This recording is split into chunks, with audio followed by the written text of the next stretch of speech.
श्रावण पूर्णिमा को नारियली पूर्णिमा या नारली पूर्णिमा के नाम से भी जाना जाता है। इस दिन रक्षाबंधन का त्योहार मनाया जाता है।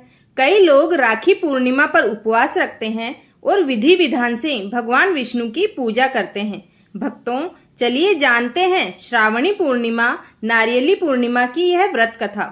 इस कथा के अनुसार एक नगर था जिसमें तुंगध्वज नाम का राजा राज्य करता था, जिसे जंगल में शिकार करने का बहुत शौक था।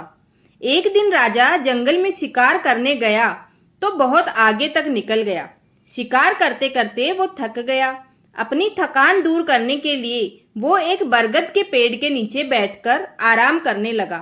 तभी वहां उसने कुछ दूरी पर देखा कि बहुत सारे लोग इकट्ठे होकर भगवान सत्यनारायण भगवान की पूजा कर रहे हैं।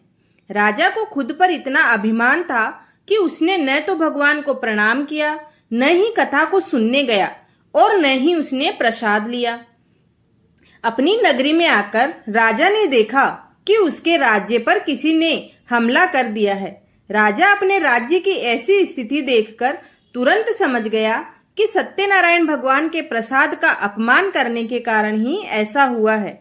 उसने अपनी भूल सुधारने के लिए राजा दौड़ता दौड़ता वापस उसी जंगल में गया जहां लोग भगवान सत्यनारायण की कथा अभी भी कर रहे थे।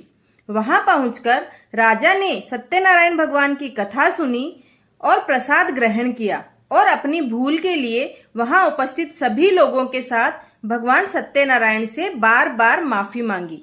इसके बाद राजा को भगवान सत्यनारायण ने माफ कर दिया और उसके राज्य में सब कुछ पहले जैसा हो गया। भगवान की कृपा से राजा ने लंबे समय तक राज्य पर राज्य किया और अंत में स्वर्ग लोक को गमन कर गया। मान्यता है कि जो व्यक्ति श्रावण पूर्णिमा की कथा को पढ़ता है या सुनता है, उसकी सभी मनोकामनाओं की पूर्ति हो जाती है। कहा जाता है यह कथा वाजपेयी यज्ञ का फल देने वाली है। भक्तों, इस श्रावणी पूर्णिमा पर आप यह व्रत कथा अवश्य पढ़ें और अपने सभी प्रियजनों को भी यह कथा अवश्य शेयर करें, जिससे उन्हें भी अपने जीवन में वाजपेयी यज्ञ के समान फल प्राप्ति का लाभ मिल सके। अगर आपको ये कहानी पसंद आई है तो चैनल को जरूर सब्सक्राइब करें और कमेंट करना ना भूलें।